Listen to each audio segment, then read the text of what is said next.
सबसे बड़ा दंगल देख रहे हैं आप और आपके साथ मैं हूं अर्पिता। इस वक्त की सबसे बड़ी खबर, बिहार में मिली जीत के साथ ही एनडीए खेमे में पटना से लेकर दिल्ली तक जश्न का माहौल है। दिल्ली के बीजेपी दफ्तर पर आज शाम कार्यक्रम होगा, जहां पीएम मोदी 6 बजे बिहार में मिली बड़ी जीत पर कार्यकर्ताओं का आभार जताएंगे। साथ ही कई राज्यों में हुए उपचुनाव में पार्टी को मिली जीत पर भी पीएम मोदी कार्यकर्ताओं का धन्यवाद करेंगे। पीएम के अलावा वहां बीजेपी के दूसरे बड़े नेता भी मौजूद रहेंगे।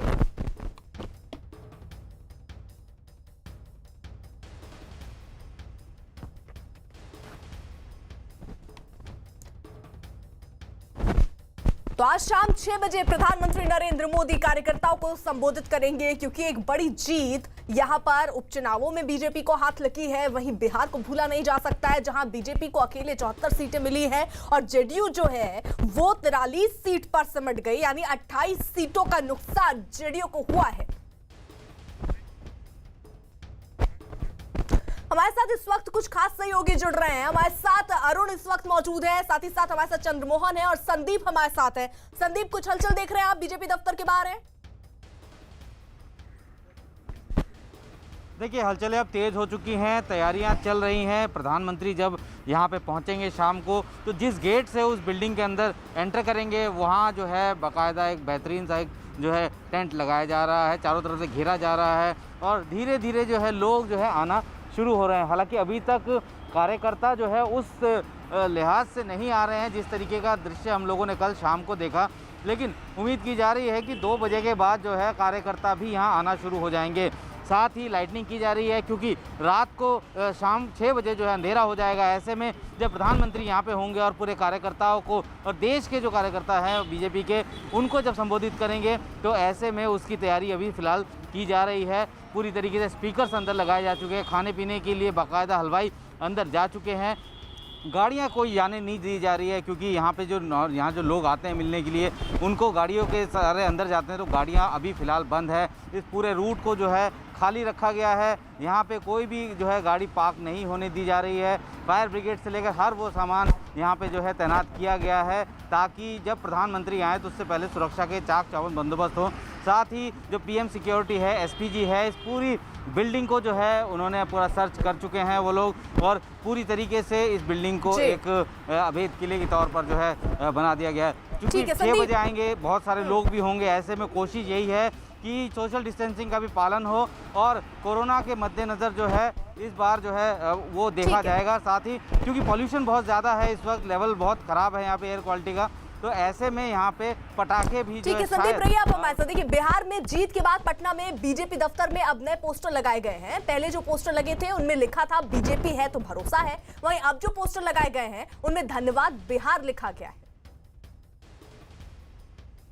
बिहार चुनाव में एनडीए को शानदार जीत मिली, चौथी बार नीतीश कुमार मुख्यमंत्री बन रहे हैं, ये साफ दिखाई दे रहा है, क्योंकि बीजेपी नेताओं का कहना है कि वही मुख्यमंत्री बनेंगे। विपक्ष की तरफ से, महागठबंधन की तरफ से लगातार बिहार में नारा चला चुनाव प्रचार के दौरान बदलाव का, लेकिन बीजेपी दफ्तर के बाहर ही बीजेपी को ही मौका मिला अपने पोस्टर में बदलाव करने का भी, क्योंकि महागठबंधन को इस चुनाव में हार का सामना करना पड़ा।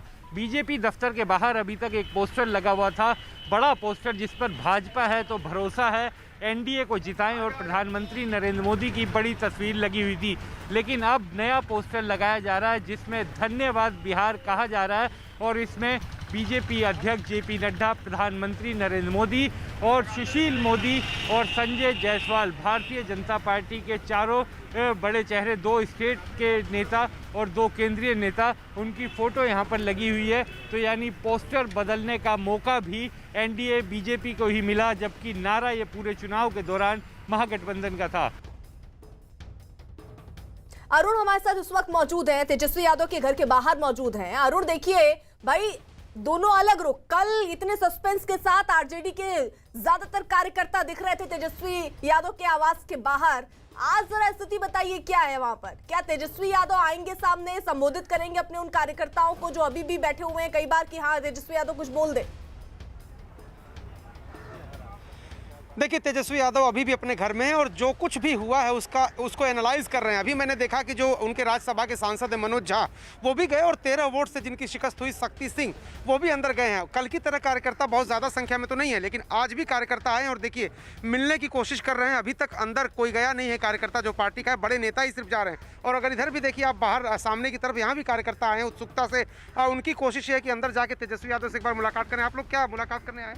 हाँ, हम लोग अपने जो हम लोग के जनादेश की चोरी हुई है उसके खिलाफ हम लोग संघर्ष करने के लिए अपने नेता को कहने आए हैं। तो आप लोगों का क्या उद्देश्य है? क्या तेजस्वी यादव से मिलना चाहते हैं? हम मिलेंगे, लेकिन जिस तरह से जनादेश का हनन हुआ है, ये हनन होना नहीं चाहिए। लोकतंत्र की विधि व्यवस्था में जनता मालिक होता है, जनता ही सरकार बनाता है, लेकिन जिस तरह से ये हुआ है ये होना नहीं चाहिए। रिजल्ट पे भी आपको भरोसा नहीं? नहीं, देखिए रिजल्ट पर आप खुद मीडिया वाले हैं, आपको खुद पता है, लेकिन मुझे अभी भरोसा है जीताराम मांझी जी से और सन ऑफ मल्ला से। आप आइए, ये लोकतंत्र को बचाइए, और अगर लोकतंत्र को बचाइएगा तो एक हिस्ट्री लिखा जाएगा आप लोगों के नाम से। और आइए, और आपको मैं स्पीकर बनाता हूँ, डिप्टी सीएम देता हूँ। तो ये आपकी पार्टी की तरफ से। देखिए, ये जो आरजेडी के कार्यकर्ता हैं वो अभी भी इस उम्मीद में हैं कि जो दूसरी पार्टियां हैं, जो अलग हैं या फिर बीजेपी के साथ हैं, एनडीए के साथ हैं, उनमें से कुछ आए वापस तेजस्वी यादव के साथ। और चूंकि बहुत ही संख्या कम है, 110 है, उनको कम से कम 12 और चाहिए। तो ये कोशिश ये कार्यकर्ताओं की बात है।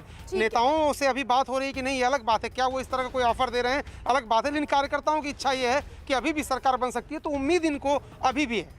ठीक है, अरुण रही आप हमारे साथ। वहीं केंद्रीय मंत्री गिरिराज सिंह ने बिहार में मिली जीत को पीएम मोदी की कड़ी मेहनत का नतीजा बताया। साथ ही उन्होंने ये भी कहा कि बीजेपी जेडीयू का गठबंधन मजबूत है और नीतीश कुमार ही सीएम बनेंगे। बात करते हैं बीजेपी के वरिष्ठ नेता और केंद्रीय मंत्री गिरिराज सिंह से। गिरिराज जी, बिहार चुनाव का जो परिणाम सामने आया, काफ़ी कांटे की टक्कर रही और आखिरकार एनडीए की सरकार बनने जा रही है। किस तरह से देख रहे हैं आप इस पूरे चुनाव परिणाम को? नहीं, मैं नहीं देख रहा हूँ। पूरा देश, पूरी मीडिया जगत और पूरा बिहार, मैं इतना जानता कि आज देश के प्रधानमंत्री और देश के गृह मंत्री ने आज से 1 साल पहले कहा था कि नीतीश कुमार हमारे मुख्यमंत्री, उनके नेतृत्व में चुनाव लड़ूंगा। और बिहार की जनता को भी कोई कंफ्यूजन नहीं था, लेकिन बिहार की जनता ने नरेंद्र मोदी के अपील को स्वीकारा। हमारे साथ चंद्रमोहन भी जुड़े हुए हैं, नीतीश कुमार के आवास के बाहर हैं। चंद्रमोहन, क्या ऐसी कोई योजना है कि नीतीश कुमार भी आज कुछ संबोधित करेंगे कार्यकर्ताओं को?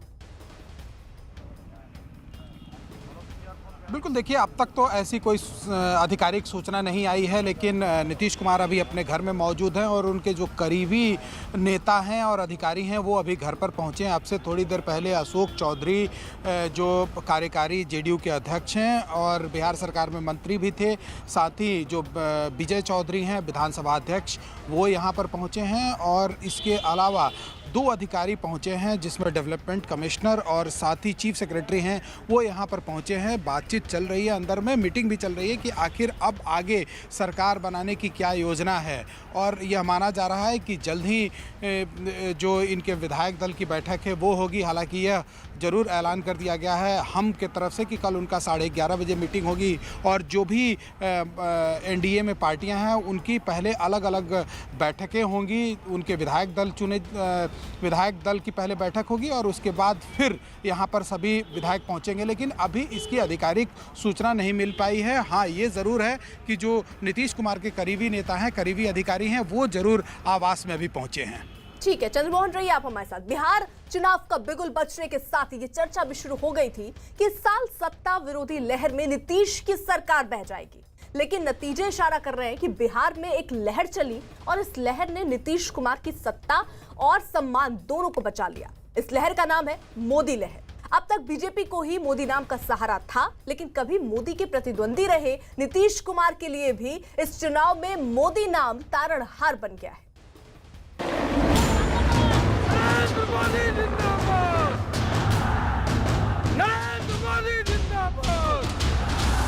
और मैं फिर एक बार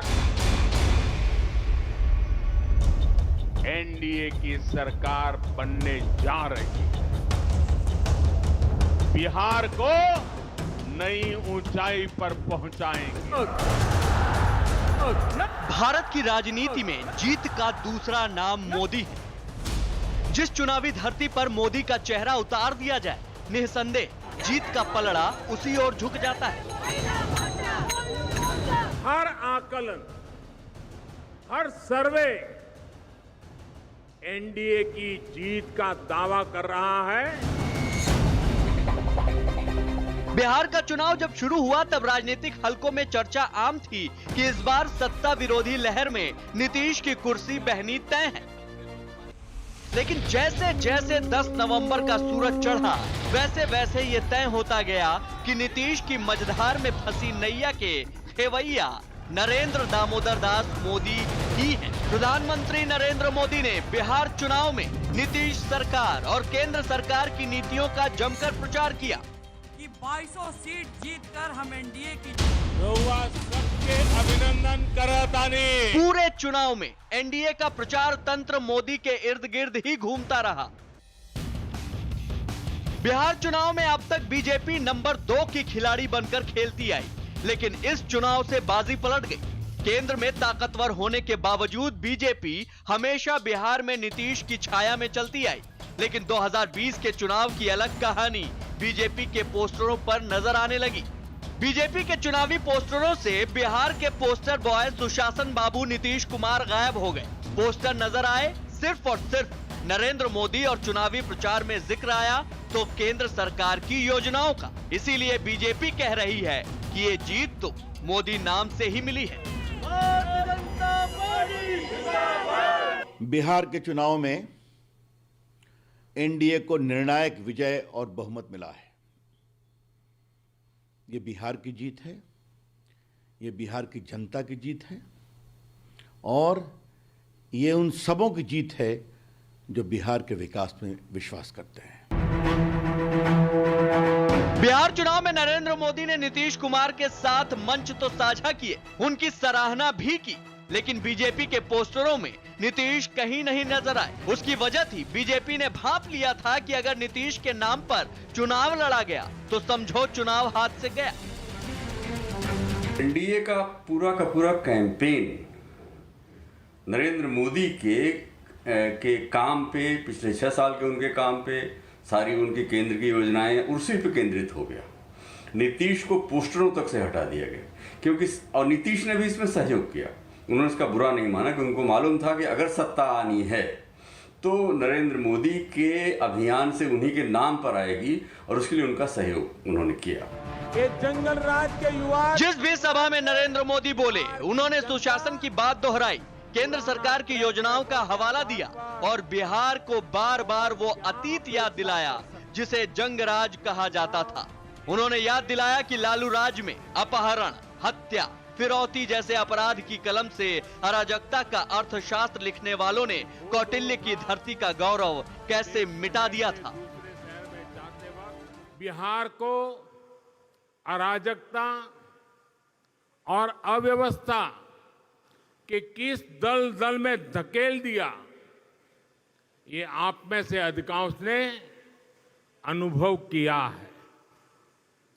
आज भी बिहार की अनेक समस्याओं की जड़ में 90 के दशक की अव्यवस्था है, कुशासन है।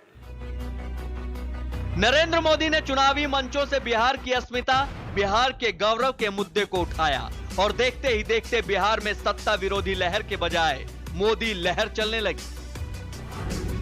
प्रधानमंत्री नरेंद्र मोदी ने बिहार चुनाव के 3 चरणों में 12 रैलियां की। इन 12 में से 6 रैलियों में नीतीश कुमार उनके साथ रहे।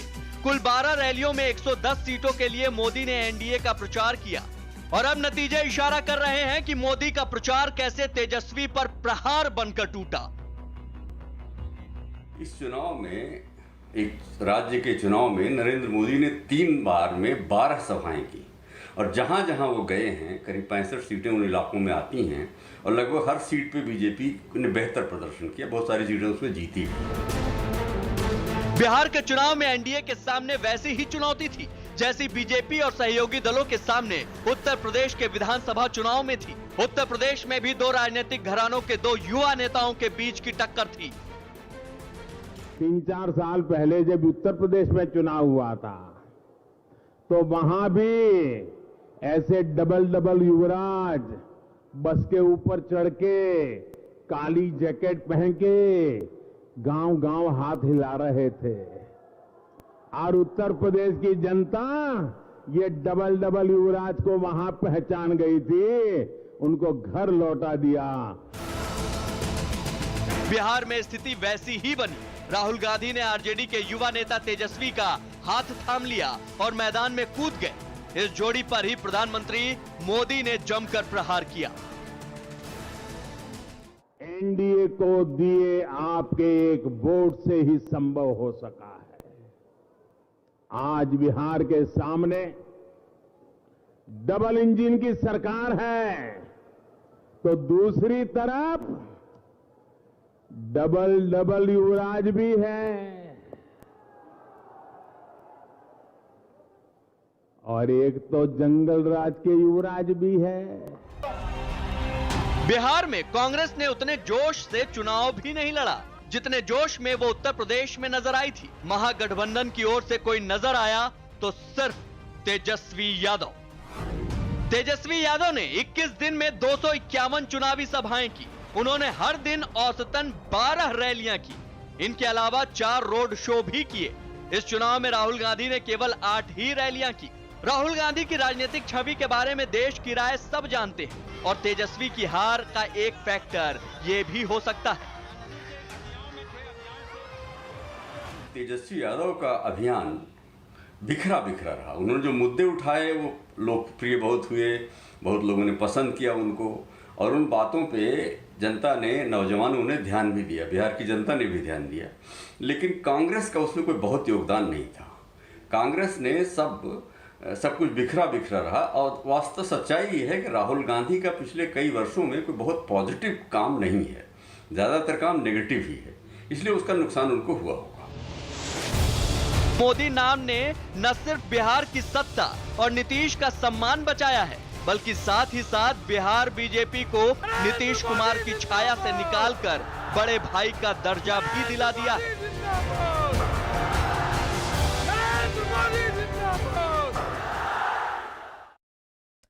और इस वक्त की बड़ी खबर आ रही है। आज सुबह दिल्ली में हुई कैबिनेट की बैठक से पहले सभी मंत्रियों ने बिहार और कई राज्यों के उपचुनाव में मिली बड़ी जीत पर पीएम मोदी को बधाई दी है। और ये जो सिलसिला है दरअसल देखिए उपचुनावों में भी कायम रहा। बीजेपी ने अच्छी जीत हासिल की, वहीं बिहार चुनाव में भी हमने ये देखा। विक्रांत हमारे साथ इस वक्त जुड़ चुके हैं और अपडेट के साथ। विक्रांत, होते ही सभी मंत्रियों ने वहां पर जो मौजूद थे प्रधानमंत्री के आते ही उन्हें शुभकामनाएं दी, बधाई दी और बिहार में जो बड़ी जीत दिलवाई। क्योंकि ये कहा जा रहा है ना केवल बीजेपी बल्कि जेडीयू भी इस बात को मान रही है कि प्रधानमंत्री की एक बड़ी भूमिका बिहार चुनाव के परिणाम को बदलने में रही। तो उनका स्वागत किया गया, अभिनंदन किया गया और बीजेपी के चाहे बिहार के नेता हों या जेडीयू के नेता हों, तमाम लोग ये इस बात को रेखांकित कर रहे हैं कि प्रधानमंत्री नरेंद्र मोदी की मौजूदगी और उनकी रैलियों ने पूरे चुनाव माहौल को बदल दिया। तो आज शाम 6 बजे दरअसल प्रधानमंत्री नरेंद्र मोदी जो हैं वो कार्यकर्ताओं को भी उनका शुक्रिया अदा करेंगे, क्योंकि जो कार्यकर्ता पूरे जी जान से जुटे हुए थे, चाहे वो बिहार चुनाव हो चाहे वो उपचुनाव हो जिसमें बीजेपी ने जीत हासिल की है। आज सुबह दिल्ली में हुई कैबिनेट की बैठक जो 10:30 बजे हुई, उसमें सभी मंत्रियों ने बिहार और कई राज्यों के उपचुनाव में मिली बड़ी जीत पर पीएम मोदी को बधाई दी। बिहार चुनाव में एक सीट जीतने वाले पार्टी लोक जनशक्ति पार्टी के अध्यक्ष चिराग पासवान ने दावा किया कि जेडीयू को नुकसान पहुंचाने में लोक जनशक्ति पार्टी की अहम भूमिका रही है। चिराग पासवान ने यह भी दावा किया कि एलजेपी के अकेले चुनाव लड़ने से बीजेपी को फायदा हुआ।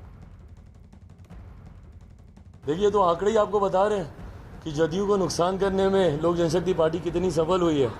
ये बात छुपी तो है नहीं। देखिए बेस्ट पार्ट तो यही है ना इलेक्टोरल पॉलिटिक्स की, कि सारे आंकड़े जनता के सामने होते हैं। आप खुद ही निकाल के देख लीजिए कि कितनी सीटें हैं जो जनता दल यूनाइटेड लोक जनशक्ति पार्टी की वजह से हारी और कितनी सीटें वो और जीत सकते थे अगर लोक जनशक्ति पार्टी अगर उस अलायंस के साथ रहती।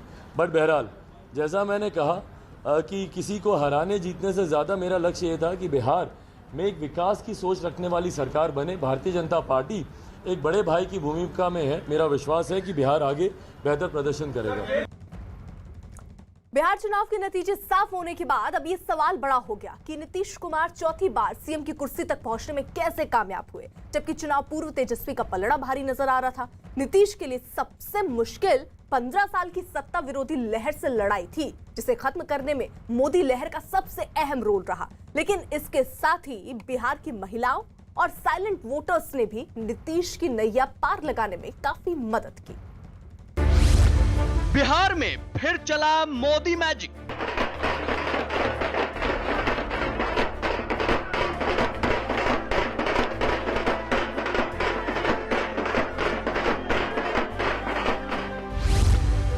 ब्रांड मोदी ने बचाई नीतीश की नैया। जंगल राज के युवराज क्या वो बिहार को आईटी के क्षेत्र में या आधुनिकता के किसी भी क्षेत्र में आगे ले जा सकते हैं? महिलाओं के जोर से बची नीतीश की गद्दी।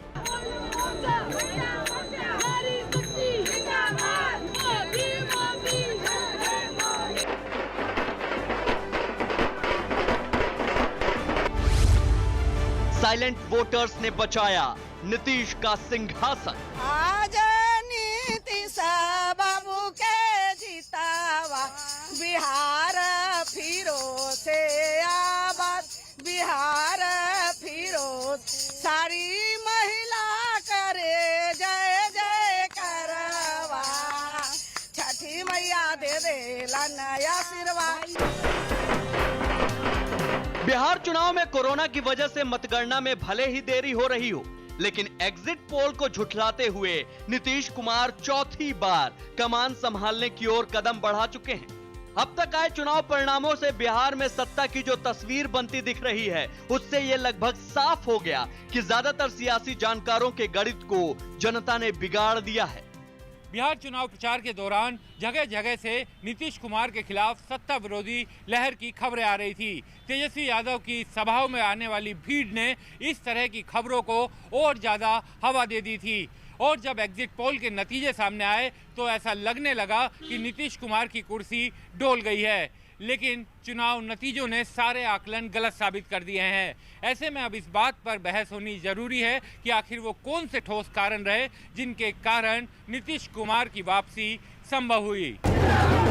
बिहार चुनाव के नतीजे सामने आने के बाद अब उन वजहों की तलाश शुरू हो गई है जिनके दम पर नीतीश कुमार एक बार फिर बिहार की कमान संभालने जा रहे हैं। नीतीश को कुर्सी के करीब पहुंचाने में बिहार की महिलाओं की भूमिका को सबसे अहम माना जा रहा है, क्योंकि इस बार महिलाओं ने जमकर वोटिंग की है। चुनाव आयोग के मुताबिक इस बार बिहार में पुरुषों का मतदान प्रतिशत 54.68 था, जबकि महिलाओं का मतदान प्रतिशत 59.69 रहा। यानी महिलाओं ने पुरुषों से ज्यादा मतदान किया। महिलाओं के भारी मतदान को नीतीश कुमार के लिए फायदे का माना जा रहा है और इसकी सबसे बड़ी वजह शराबबंदी समझी जा रही है, क्योंकि शराबबंदी की वजह से महिलाओं को काफी राहत मिली। इसकी वजह से घरेलू हिंसा में काफी हद तक कमी आई और गरीब परिवारों में पैसे की बचत बढ़ गई। गरीब परिवारों में पुरुषों ने कामकाज में ज्यादा वक्त बिताया, इससे भी गरीब परिवारों की आमदनी में इजाफा हुआ। नीतीश की शराबबंदी की योजना पर बिहार की महिलाएं हमेशा से खुशी जताती रही हैं। शराबबंदी अच्छा है, जो हम लोगों के लिए फायदा है। हस्बैंड लोग शराब पीकर सारा पैसा खत्म कर देते थे, अब तो पैसा कम से कम बच रहा है। क्या कहना है आपका? सही बात है कि ठीक है, शराब बंद होने से घर में शांति माहौल तो बना हुआ है। घर में शांति माहौल बनी हुई है। हम लोग अब बच्चे को परवरिश अच्छा ढंग से हो रहा है। शराबबंदी से महिलाओं की खुशी और चुनाव में महिलाओं के बढ़ चढ़कर मतदान करने को अब नीतीश की जीत का एक अहम कारण माना जा रहा है।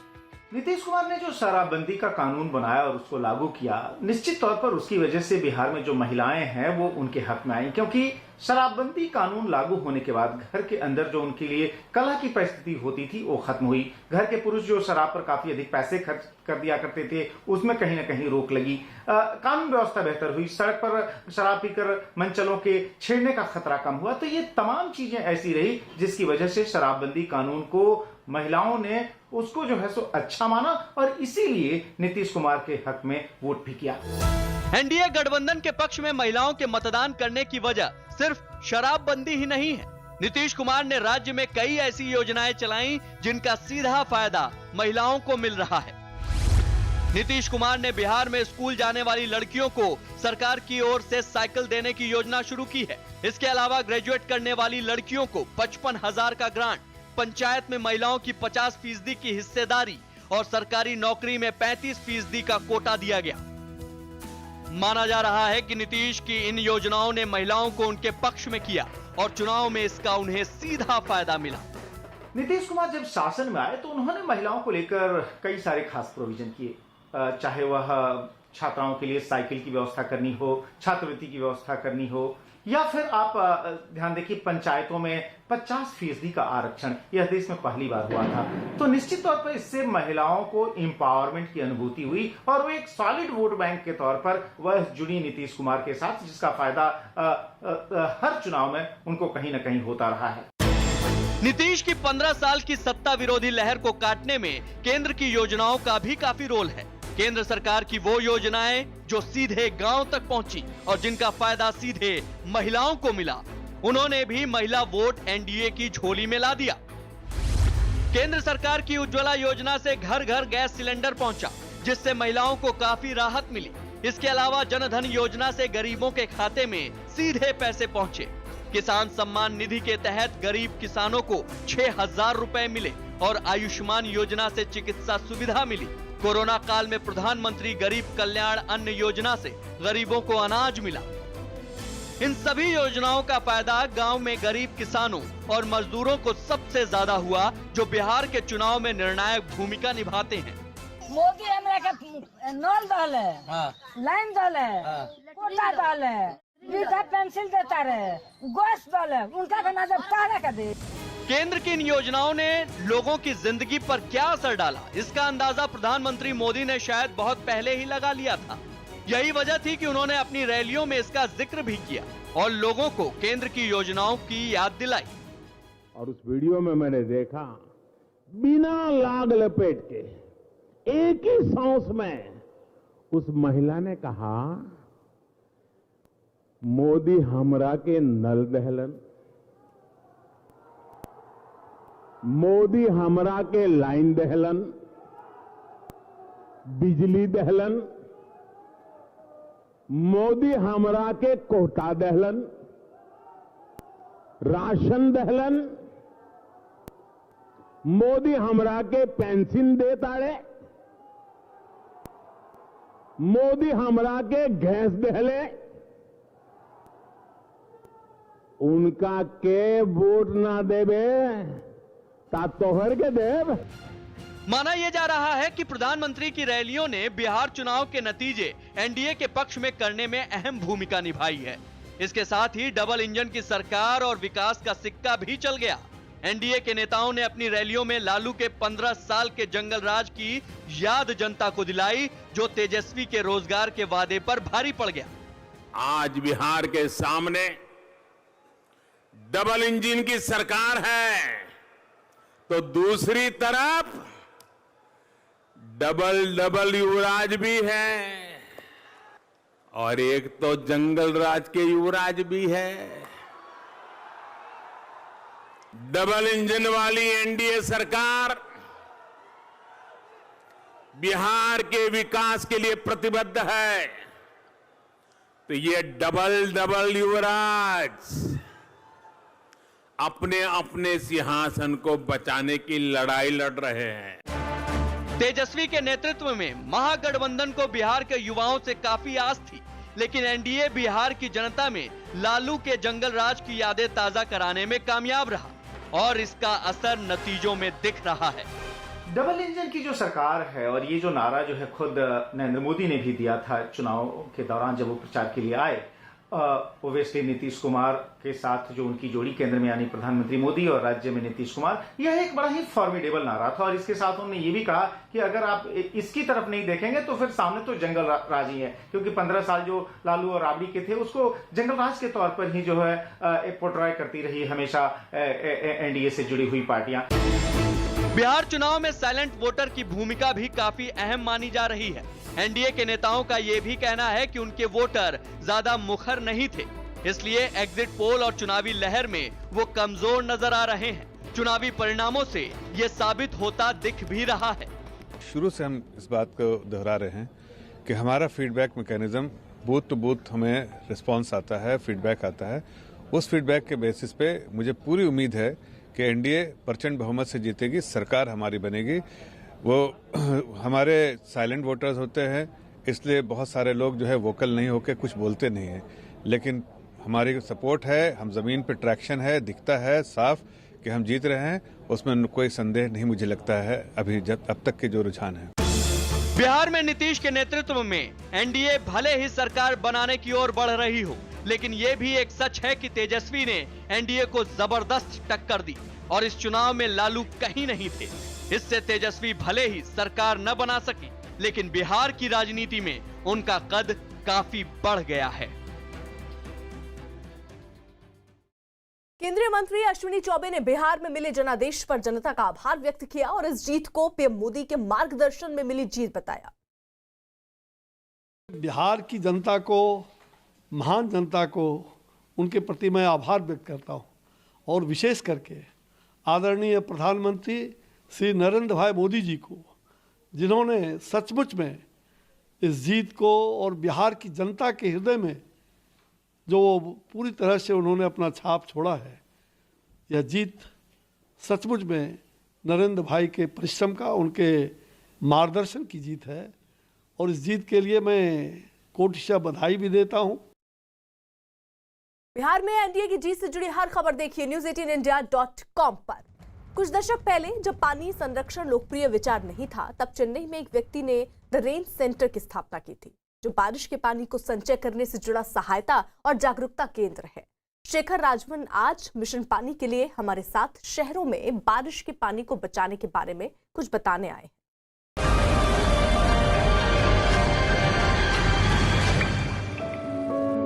Last year was the turning point. Before 2019, people did not show so much interest in rainwater harvesting. साल 2019 परिवर्तनशील रहा। 2019 से पहले बारिश के पानी के संग्रहण को लेकर लोगों में जागरूकता नहीं थी, क्योंकि उन्हें यह लगता रहा कि अनिवार्य नहीं है। ये सच नहीं है। किसी भी सोसाइटी में बारिश का कुआं या बोरवेल है, उन्हें जल संरक्षण करने की जरूरत है। इसी से सोसाइटी में पर्यावरणीय स्थिरता बनी रहेगी। धीरे धीरे लोगों को ये बात समझ में आने लगी है, लेकिन फिर भी मुझे ऐसा लगता है कि लोगों को अभी भी सही संरक्षण के बारे में पता नहीं है। सही संरक्षण का मतलब है कुएं को अच्छे से पुनर्भरण करना, और इसके लिए पुनर्भरण कुएं की गहराई 15 फीट और चौड़ाई 3 से 5 फीट होनी चाहिए। इसके बाद रिचार्ज कुएं को खाली छोड़ देने की जरूरत है। बरसात में घर के परिसर में जो पानी गिरता है, उसे पुनर्भरण कुएं में जाने देना चाहिए। इस प्रक्रिया से जमीन के अंदर भरपूर मात्रा में पानी का स्रोत बना रहेगा। लेकिन लोग ऐसा नहीं करते हैं। वे जमीन खोदते हैं और एक पीवीसी पाइप डालते हैं, जो एक खराब संरचना है। अगर वो अवरुद्ध गया तो उसमें एक बूंद पानी भी नहीं जाएगा। हमें लोगों से अच्छी प्रतिक्रिया मिल रही है। इतना ही नहीं, सरकार भी इसके प्रति संवेदनशील हुई है। उन्होंने सड़कों पर पुनर्भरण कुएं बनाने शुरू कर दिए हैं। जिस तरह हम अपने आप से प्यार करते हैं, उसी तरह हमें पानी से भी प्यार करना चाहिए। सिर्फ पानी बचाना हमारा दायित्व नहीं है, बारिश के पानी का संग्रहण भी है।